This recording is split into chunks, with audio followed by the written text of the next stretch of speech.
Anantara, Putu Satria Sanantarus, Putu tewas akibat kehuk korban. Namun yang terjadi, korban justru tidak bisa menghirup.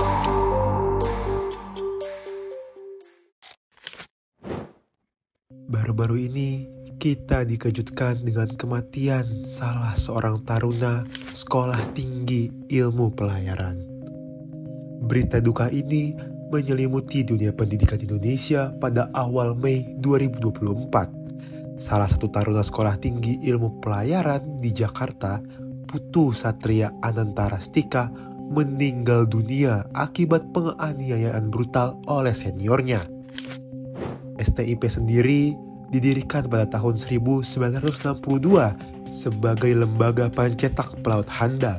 Institusi yang berada di bawah naungan Kementerian Perhubungan ini menawarkan program pendidikan Diploma 3, Sarjana Maritim, dan Pasca Sarjana.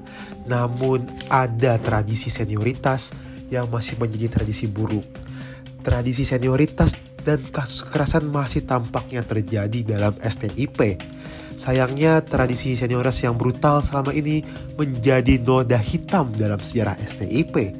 Para taruna tingkat atas kerap melakukan tindakan perundungan dan kekerasan terhadap juniornya. Meskipun sudah ada beberapa kasus kekerasan yang terjadi sebelumnya, namun kebanyakan tidak terungkap ke publik. Kematian Putu Satria menjadi puncak gunung es yang menunjukkan bahwa budaya tersebut masih kuat yang terjadi di STIP. Sangat disayangkan, STIP belum bisa belajar dari kesalahan di masa lalu dan belum membenahi apa yang seharusnya dibenahi. Untuk kronologi dan motif penganiayaan Putu Satria ini, Putu Satria adalah pemuda asal Bali yang dikenal sebagai taruna yang disiplin dan rajin, sedangkan terduga pelaku penganiayaan TRS adalah taruna tingkat 2 yang memiliki catatan pelanggaran disiplin sebelumnya. Untuk kronologi lengkapnya, pada Jumat 3 Mei pada sore hari, Putu Satria dan 4 temannya selesai mengikuti kegiatan jalan santai. Pukul 18.30 WIB, Putu Satria dan teman-temannya dipanggil oleh para senior yang terduga pelaku ada di sana. Mereka ditegur karena masih mengenakan pakaian olahraga. Pada pukul 18.45, para senior meminta Putu Satria dan teman-temannya ke kamar mandi di lantai 2. Pukul 18.50, kelima taruna diminta berbaris dengan Putu Satria di barisan paling depan. Pukul 18.55, tersangka penganiayaan TRS memukul Putu Satria sebanyak 5 kali di ulu hati. Pukul 18.57, Putu Satria terjatuh dan tidak sadarkan diri. Pukul 18.58, teman-teman Putu Satria disuruh meninggalkan kamar mandi oleh para senior. Pukul 19.00 WIB, Putu Satria dibawa ke klinik STIP. Dan pukul 20.00 Putu Satria dinyatakan meninggal dunia di klinik STIP. Untuk motif penganiayaannya sendiri, pihak kepolisian masih mendalami motif penganiayaan. Namun, dugaan sementara mengarah pada dendam dan keinginan TRS untuk menunjukkan senioritasnya. Lagi-lagi senioritas di dalam kampus yang masih memakai tradisi fisik memang tidak dapat dibenarkan. Untuk kesimpulan dan saran dari saya, kematian Putu Satria merupakan tragedi yang seharusnya tidak terjadi.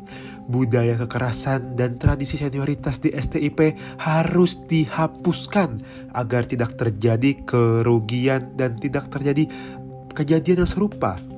Untuk proses hukum sendiri, TRS dikenakan pasal 338 KUHP tentang pembunuhan dan 351 tentang penganiayaan dengan maksimal hukuman penjara 15 tahun. Agar hal serupa tidak terjadi lagi, ada saran pencegahan yang dapat dilakukan oleh STIP. Pertama, penguatan pengawasan dan pendampingan taruna. Kedua, pendidikan anti kekerasan dan penanaman nilai-nilai kemanusiaan. Ketiga, penegakan disiplin yang tegas dan konsisten.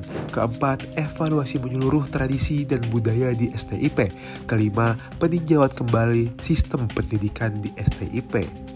Kematian Putu Satria menjadi pengingat bahwa budaya kekerasan dan tradisi senioritas tidak boleh ditoleransi.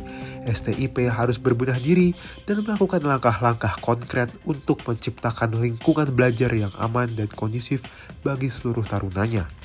Adapun pendapat publik yang mana Masyarakat bereaksi dengan beragam pendapat terhadap kasus ini. Ada yang menyuruhkan penutupan STIP, namun banyak juga yang berharap agar STIP dapat direformasi dan menjadi institusi pendidikan yang lebih baik. Kasus kematian Putu Satria adalah tragedi yang memilukan. Kita harus belajar dari kejadian ini dan mengambil langkah-langkah untuk mencegahnya terulang kembali. STIP harus berbenah diri dan membangun budaya pendidikan yang lebih humanis dan anti kekerasan. Masyarakat juga perlu terus mengawasi dan mendorong reformasi di STIP. Terlepas dari itu semua, mari kita berdoa bersama-sama agar korban diterima di sisinya.